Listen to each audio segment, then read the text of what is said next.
Hello, and welcome to Beyond Books, where I talk about books from Book of the Month Club and beyond. I'm your host, I'm Renee. Let's get started with a book review of a book that I read this month as part of the Read What You Own challenge. This is a book that I purchased about 3 to 4 months ago, and I just hadn't gotten around to reading. So this is Untamed by Glennon Doyle. It was a Reese Witherspoon book club choice, along with a #1 New York Times bestseller. It is one of 3 books written by Glennon Doyle. The other 2 are entitled Love Warrior and Carry On Warrior, and they are under her married name, which is Glennon Doyle Melton. So you would see that name on those other 2 books of hers. Now, I haven't read either one of those, but if you're thinking, just by the sound of these titles, that these are in the nonfiction, feminism, women's issues, self-help, psychology, relationships type of genre, you would be correct. But basically, much of this book actually reads like a memoir. Ms. Doyle's had an interesting life, and she's a good storyteller. So that kind of keeps the pages turning. Because otherwise, sometimes self-help can be a little bit challenging to read. And this kind of flows a little bit better, I think, for that reason. In this book now, the author focuses on ways to get in touch with your authentic self, rather than kind of living up to or within the expectations and confines of the different roles and institutions that may limit not only our freedoms, but also our ability to be truly happy. I don't want to put out any spoilers here, but in the book, she does move on to a new relationship. So that is kind of where the memoir, the story part of the book kind of goes. And at the time, she has 3 young children, so it's difficult on everyone involved in the situation. But her whole emphasis is that you can't let other people's judgment limit you when you're pursuing your heart's true desire. So if you think that maybe sounds a little harsh, I guess one thing to consider is that she was having problems in her relationship before any of this started to come about. And her husband were working on those issues, but I don't think it was necessarily really going anywhere, at least to the place where she wanted it to go. So it was already a difficult situation, and her relationship, who knows, may or may not have survived. And there's no way of proving a negative, of course, but we don't know. I mean, things could have actually been worse as she stayed in that relationship. So, the whole point of the book is that we can't really judge other people, unless we've kind of walked in their shoes a little bit. So just try to put a little understanding upon the situation. In the end, we only have ourselves, and we have just one life to live. And we need to feel comfortable with our own decisions. No one else can really live our lives for us. So I'll leave it at that. My full book review is posted on Goodreads, and if you're interested, you can take a look at that. The book is getting 4 stars on Goodreads. There are also some very critical reviews, as you can imagine, from people who felt that the author was maybe not really being authentic, I want to say, and that the writing was somewhat contrived and the situations and conversations sounded fake. and kind of like they were made up or produced, kind of just to prove her point. I don't know. I didn't so much feel that way about it. I guess it just kind of goes to show what she says, in that we all need to be responsible for connecting to our own joys and navigating our own lives. It is a very personal story. So, yeah, it's not for everyone, obviously. Myself, I gave the book 4 stars. I enjoyed it. And I also got some good perspective from it. Something that I could identify with is on page 275 in the book.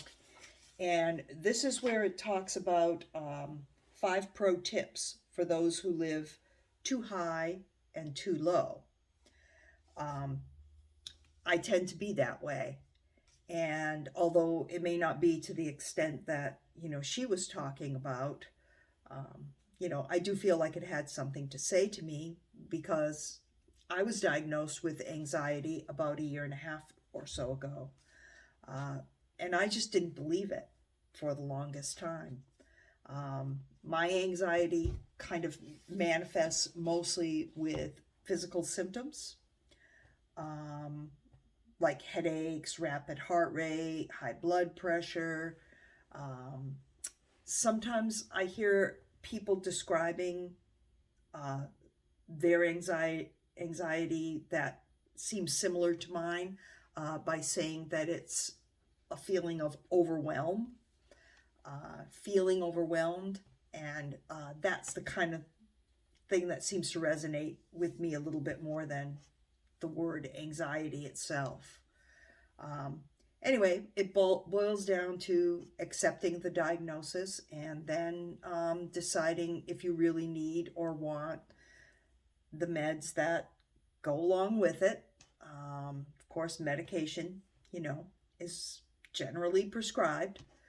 The meds are not easy to handle. They have side effects that can be very unpleasant, especially at first. They're medications that take a long time to really start working with your body, if they're ever going to do that at all. And I just really need to take care of myself in order to feel good.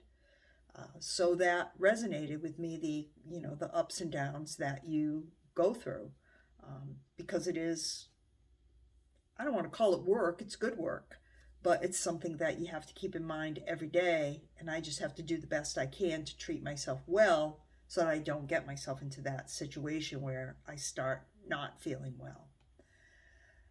Anyway, her first tip for those living with the highs and lows, and I like this, is take your damn meds. That's good advice in my opinion.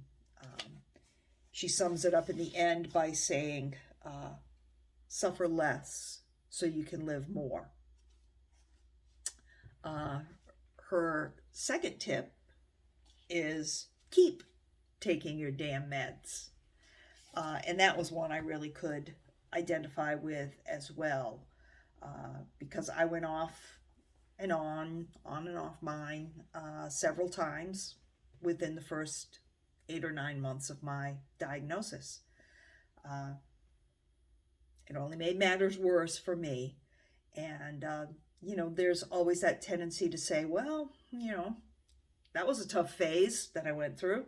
Better now, so, don't need the meds anymore. Well, this is how she describes it. We're on page 276 now. Going off meds because you feel better is like standing in a torrential rainstorm, holding a trusty umbrella that is keeping you toasty and dry, and thinking, wow, I'm so dry. It's probably time to get rid of this silly umbrella. Stay dry and stay alive. And I think that is good advice. Tip 3 talks about writing notes from your up self to your down self. And when you're in your down self phase, to keep some notes as well. for a doctor or therapist to look at so that you can remember, how bad you were feeling at that time, and maybe a little bit more about why you were feeling bad in the first place.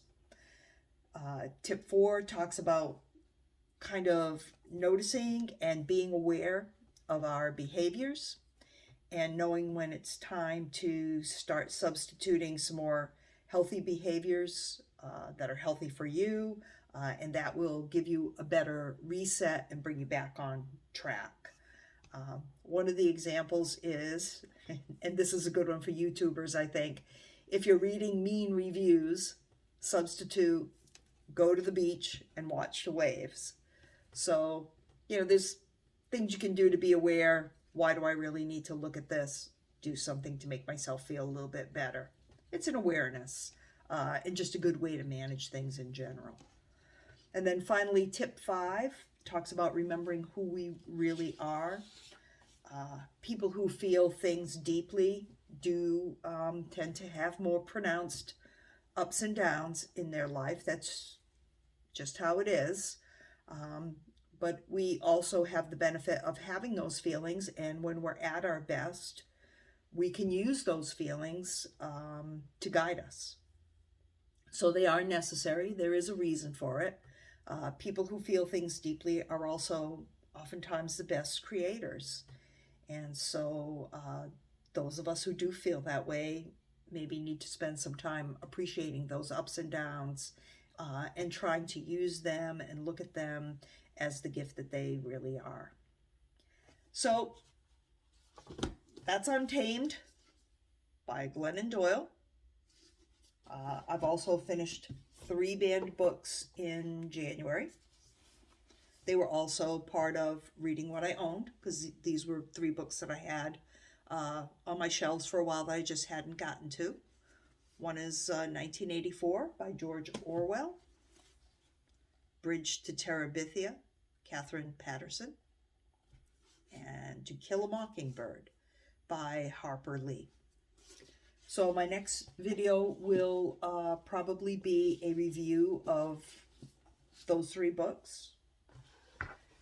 And I've also started Unnatural Death by Patricia Cornwell, always a favorite. I haven't gotten very far yet. I just started late yesterday, but there we go. A couple chapters in anyway. So if you haven't already, please consider subscribing to my channel. I thank you very much for watching. And if you have a diagnosis or a health challenge that you're dealing with, please take care of yourself. Get help. Take medication if it's appropriate for you. Do your research. Know what's going on. And do what you can to cherish yourself and to make yourself the best that you can be. Have a great day.